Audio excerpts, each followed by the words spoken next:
বন্ধুরা নমস্কার, আমি ডক্টর জয়ন্ত বাইন, প্লাস্টিক এবং কসমেটিক সার্জন। আজকে আমাদের যে ভাই এসছেন আর গ্রেড 2B গাইনোকোমাস্টি আছে, আমরা দেখতে পাচ্ছি চেস্টে যে ফ্যাট এবং গ্ল্যান্ড সেটা অনেকটাই বেড়ে গেছে এবং অনেক সময় তো এটাতে প্রেস করলে পরে ব্যথা হতে পারে। আপনার কি ব্যথা হয়? ব্যথা নেই, ওনার ব্যথা নেই, কিন্তু দেখতে খারাপ লাগে, তাই তো? একটা সোশ্যাল এম্বারাসমেন্ট, সবার সামনে জামা কাপড় খোলা, প্রকাশ্য জায়গাতে স্নান করা, এটা করতে গেলে পরে অসুবিধে লাগে, নিজেকে সংকুচিত মনে হয়।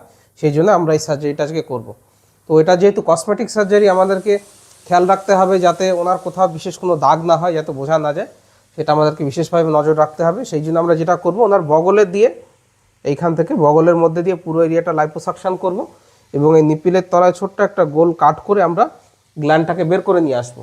এবং আজকালকার দিনে আমরা সম্পূর্ণ অ্যাবজর্বেবল স্টিচ ইউজ করি, যে সুতোগুলো আপনা আপনি অ্যাবজর্ব হয়ে যায় এবং সুতোগুলো ভেতর দিয়ে থাকে, ইন্টারনালি থাকে, বাইরে থেকে কোনো সুতো দেখাও যায় না।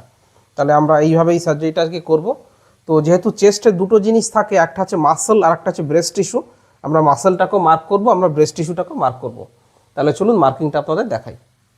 তো আমরা প্রথমে সুপ্রাস্টার্নাল নচ মার্ক করব, তারপরে মিড লাইন, এটা হচ্ছে আমাদের চেস্টের মিড লাইন। মিড লাইনের পরে ইনফিরিয়ার ব্রেস্ট কিস, যেটাই ভাইয়ের জন্য খুবই প্রমিনেন্ট রয়েছে, এটা হচ্ছে inferior breast kiss, right side, এটা লেফট সাইড। এটা আছে মাসলের ল্যাটারাল বর্ডার এক্সটেন্ড, এটা ব্রেস্টের ল্যাটারাল বর্ডার। হ্যাঁ, কোমরে হাত দাও ভাই, কোমরে হাত দিন, দুদিকেই হাত দিন, কোমরের হাত দিয়ে একটু প্রেস করুন।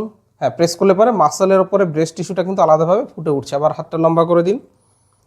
এইটা হচ্ছে মাসল।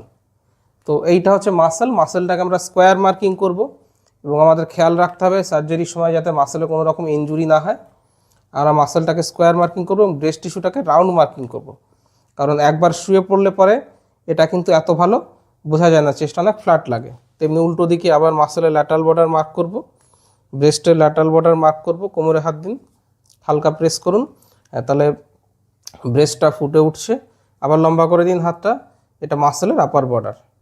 তো মাসলটাকে আমরা স্কোয়ার মার্কিং করব, মাসলটাকে স্কোয়ার মার্কিং করা হবে এবং ব্রেস্ট টিস্যুটাকে আমরা রাউন্ড মার্কিং করব, ব্রেস্ট টিস্যুটাকে রাউন্ড মার্কিং করব। অনেক সময় আমাদের মনে হতে পারে এটা ব্রেস্টের একটা পার্ট, এটা কিন্তু ব্রেস্টের পার্ট না। দেখুন দুদিকে অলমোস্ট সেম মার্কিং আমি করেছি। এই দিকের হাতটা তুলে দিলাম, দেখুন মাসলটা উঠে আসে, সেম মাসল। দেখুন এইটা হচ্ছে এই সেম মাসল, যেটা এখানে নিচু মনে হচ্ছে সেটা এখানে উঁচু হয়ে গেছে। তো মাসলটা থেকে যাবে, মাসলটাকে বাদ দেওয়া পসিবল নয়, তাহলে হাতের মুভমেন্ট চলে যাবে, মানুষ হ্যান্ডিক্যাপ হয়ে যাবে, মাসলে ইনজুরি করাও সম্ভব নয়। আমরা এই ব্রেস্টের এই অংশটুকু আমরা লাইপোসাকশন করব।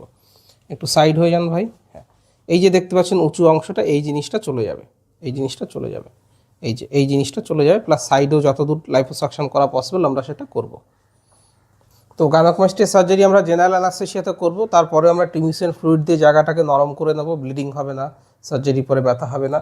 কিভাবে সার্জারি করছি, কিভাবে লাইপোসাকশন করা হয়, কিভাবে গ্ল্যান্ড বের করা হয়, কিভাবে আমরা স্টিচ করছি, কিভাবে ড্রেন দেওয়া হয়, ড্রেন কিভাবে পরের দিন বের করা হয়, প্রেশার গার্মেন্ট, প্রেশার বেল্ট, কতদিন পর থেকে বাইক চালাতে পারবেন, কতদিন পর থেকে এক্সারসাইজ করতে পারবেন, কতদিন পর থেকে স্কুল কলেজে যেতে পারবেন, চেস্টের রেজাল্ট 3 মাস পরে কেমন দেখায়, 1 মাস পরে কেমন দেখায়, এই সমস্ত বিষয় নিয়ে আমার ইউটিউব চ্যানেলে অনেক ভিডিও দেওয়া রয়েছে।